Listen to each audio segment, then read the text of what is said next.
Good morning students, मैं द्रियुक्ता।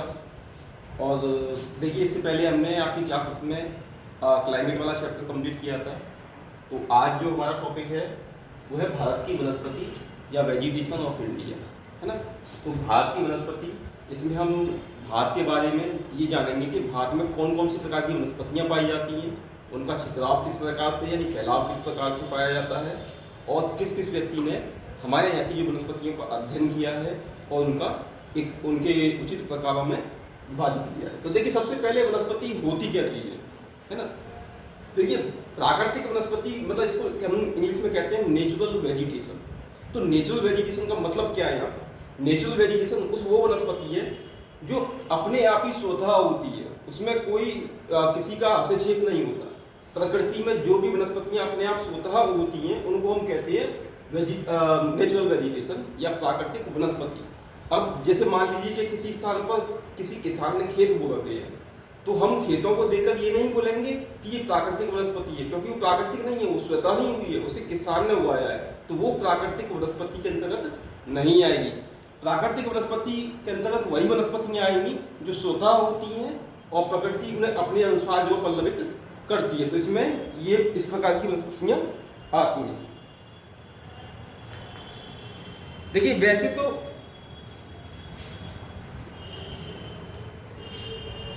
वैसे तो भारत में प्राकृतिक वनस्पतियां जो है वो बहुत ही कुछ छोटे मोटे इलाकों में रह गई हैं। जैसे आपके कुछ पहाड़ी क्षेत्र हैं उत्तर पूर्व भारत के, या जो हिमालयी क्षेत्र हैं, या कुछ ऐसे जो निर्जन क्षेत्र हैं जहाँ पर इंसान का जो है फैलाव नहीं हो पाया, तो उन्हीं क्षेत्रों में आजकल जो है प्राकृतिक वनस्पतियाँ भारत में जो है पाई जाती हैं। अधिकांशतः तो ये है कि जो वनस्पतियाँ हैं वो विलुप्त हो चुकी हैं, केवल कुछ स्थानों पर ही प्राकृतिक वनस्पतियाँ पाई जाती हैं, है ना। इसके अलावा देखिए, वनस्पतियों की और भी कई सारी जो है विशेषताएं हैं जिनको हम देखेंगे, है ना। तो देखिए, वनस्पति में से ही जो एक शब्द निकलता है वन, है ना?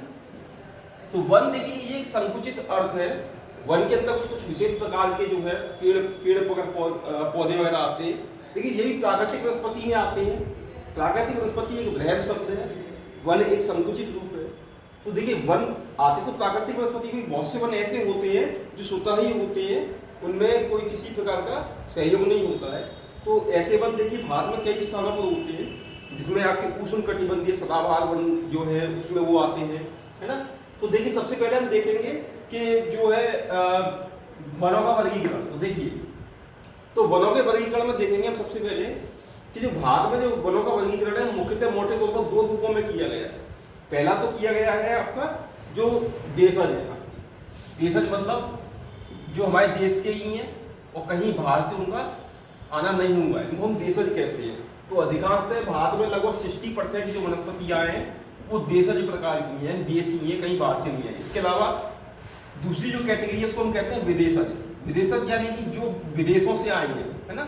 जो वनस्पतियाँ हमारे भारत में विदेशों से आ गई हैं, जैसे कई प्रकार की घासें हैं, जैसे लेग्यूमिनस घास है, लेंटाना वनस्पति, ये आपने सुना हुआ है ना, गाजर घास है, ये विदेशों से हमारे देश में आ गई हैं। इसके अलावा और भी आपने सुना होगा जो जलकुंभी होती है, विदेशी है वो भी, तो वो हमारे देश में आकर के आ गई थी। जो विदेशी जो फसलें जो वनस्पतियाँ हैं, ये विदेशी वनस्पतियाँ हैं और इनका अतिक्रमण हमारे देश में काफ़ी तेजी से बढ़ता जा रहा है। जैसे लेंटाना नामक घास है, तो इसका अतिक्रमण काफ़ी बढ़ता जा रहा है, और ये जो है जो घास है ये यहाँ की जो देशज वनस्पतियाँ उनको हानि पहुँचाती हैं, उनको काफ़ी परेशानी उठानी पड़ती है, उनके उगने में कई सारी दिक्कतें उत्पन्न कर देती है। तो विदेशज जातियाँ हैं ये भी भारत में आई। ये कहाँ से आई हैं? ये आई हैं मलाया से आई हैं, इंडोनेशियाई द्वीप से आई हैं, या पूर्वी द्वीप समूह से आई हैं। तो उनसे ये भारत में इस प्रकार से आ गई हैं। इसके बाद देखिए, भारत में वनों का वर्गीकरण किया तो मैंने आपको बताया मोटे तौर पर दो प्रकार से किया जाता है।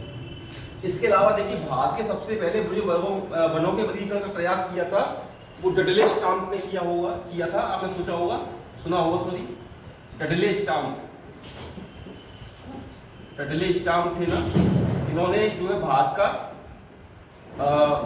वनस्पतियों का वर्गीकरण सबसे पहले किया था। और इन्होंने जो वर्गीकरण किया था वो वर्षा और तापमान की विशेषता क्या था, वर्षा और तापमान की आधार पर उन्होंने अपना वर्गीकरण किया था। डडले स्टार्ट के बाद जो भारत का सबसे जो मान्य वर्गीकरण है जो वनस्पतियों का, वो जो किया था, वो किया था आपके HG चैंपियन महोदय ने। किसने किया था? HG champion. तो HG चैंपियन महोदय थे, इन्होंने भारत की वनस्पति को 5 प्रमुख भागों में बांटा था।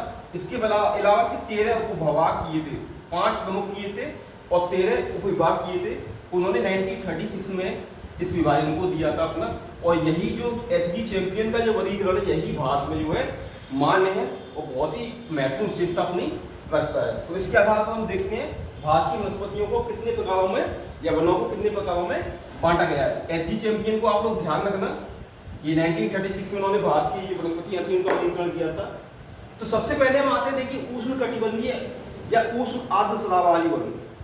तो ये क्या है? इनको इंग्लिश में कहते हैं एवरग्रीन फॉरेस्ट। एवरग्रीन मतलब हमेशा हरे भरे रहने वाले।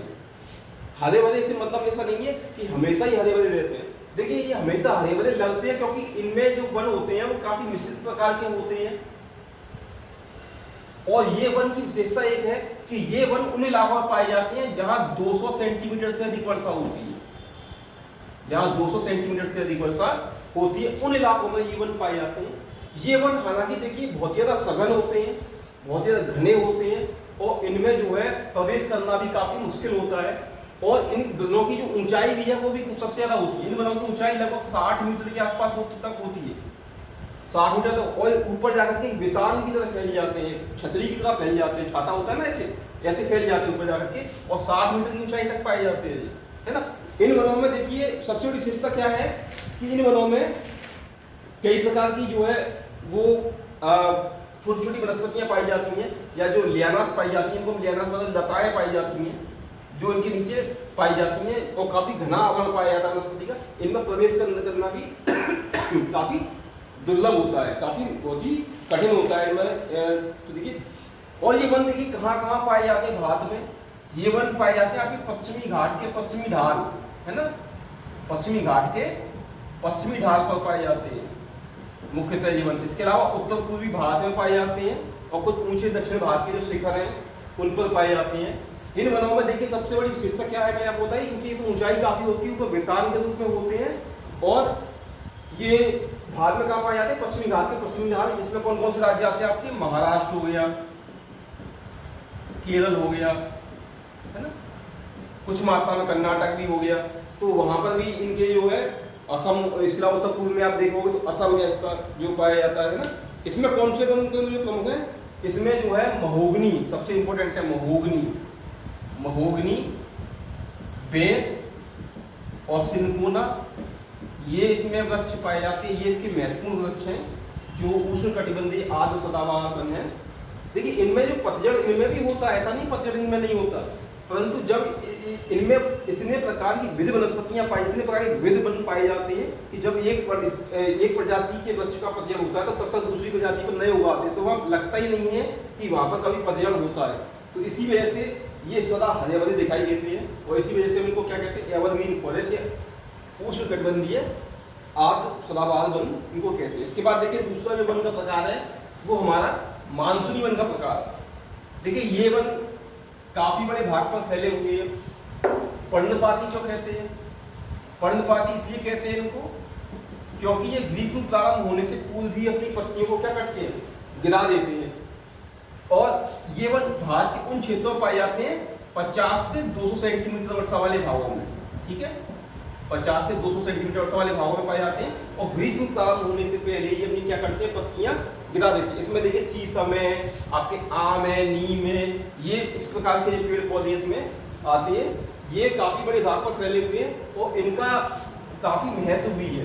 इनका महत्व इसलिए क्योंकि एक सघन नहीं है, इनमें प्रवेश करना आसान है, और इनका दोहन भी सबसे ज्यादा इन्हीं का ही हुआ है। इनका दोहन सबसे ज्यादा किसका हुआ है?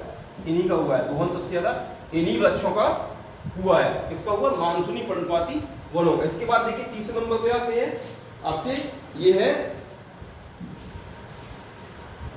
मधुस्थलीय वन। तो देखिए मधुस्थलीय वन जो है, ये मधुस्थलीय वनस्पतियां हैं, है ना। ये भी भारत के कई राज्यों में पाई जाती है, जैसे राजस्थान हो गया, पश्चिमी राजस्थान हो गया, राजस्थान के पश्चिमी भाग हो गए, या दक्षिणी पश्चिमी आपका पंजाब हो गया, हरियाणा हो गया, पश्चिमी उत्तर प्रदेश हो गया, सॉरी, इस भागों में या दक्षिण भारत में जो आपका प्रायद्वीपीय भाग है उसके मिडिल भागों, बीच वाले भागों में इस प्रकार की वनस्पतियाँ पाई। इसमें देखिए कांटेदार वनस्पतियाँ पाई जाती हैं जल के अभाव में होती हैं। ये वनस्पतियाँ वहाँ पाई जाती हैं जहाँ वर्षा की मात्रा 50 से 75 सेंटीमीटर के बीच में होती है, या 25 से 75 सेंटीमीटर के बीच में होती है।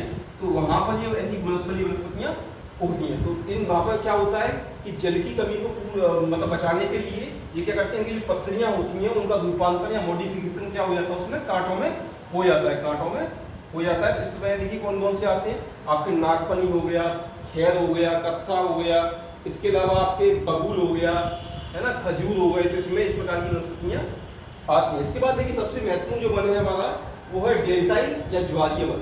देखिए ये बहुत महत्वपूर्ण है क्योंकि इसका तटीय पारिस्थितिकी में या जो कोस्टल जो आपकी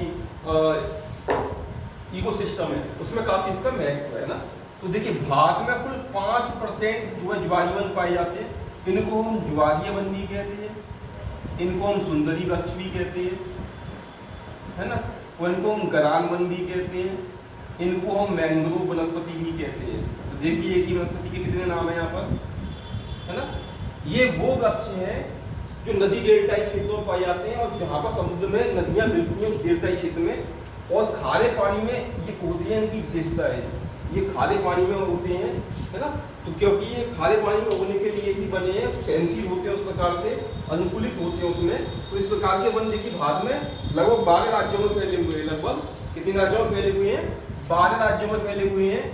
और सबसे ज़्यादा जो वनस्पतियाँ हैं इस प्रकार की वो पश्चिम बंगाल में फैली हुई हैं, पश्चिम बंगाल में सबसे ज़्यादा है। इसके बाद गुजरात का स्थान आता है, गुजरात में भी ये वन पाई जाती है।